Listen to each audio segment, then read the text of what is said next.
তুমি কারো কলিজায় আগুন লাগাও, তার মা বাবা কাইরা নিয়া, আবার কাউরে করো চির দুঃখী কুলের সন্তান কাইরা নিয়া, কাউরে করো জনমে দুঃখী তার স্বামী কেড়ে নিয়া,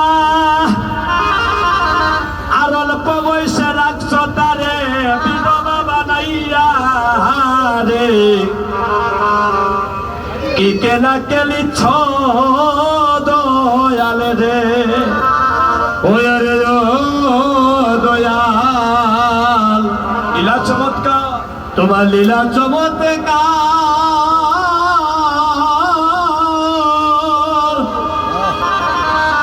ওই আবার ভাগ্যে দি মানুষ বানাইয়া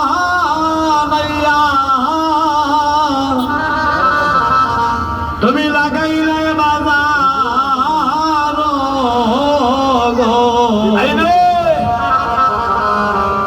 কি কেনা কেলিছ দয়াল গো। যুবক বন্ধুগণ, এই জগতে ভগবান ভক্তকে বিভিন্ন ভাবে পরীক্ষা করে, কারো কুলের সন্তান ভগবান কেড়ে নেই, কিন্তু আমরা ভগবান যা করেন মনে করবেন সবার মঙ্গলের জন্য করেন। ভগবানের সাথে কারো কোনো শত্রুতা নাই, ভগবান তার ভক্তকে পরীক্ষা করে, আর ভগবানের পরীক্ষায় যখন ভক্ত উত্তীর্ণ হয়ে যায় ভগবান তার শ্রী চরণে জন্মের মতো তাকে দাস করে নেন। তাই শুনি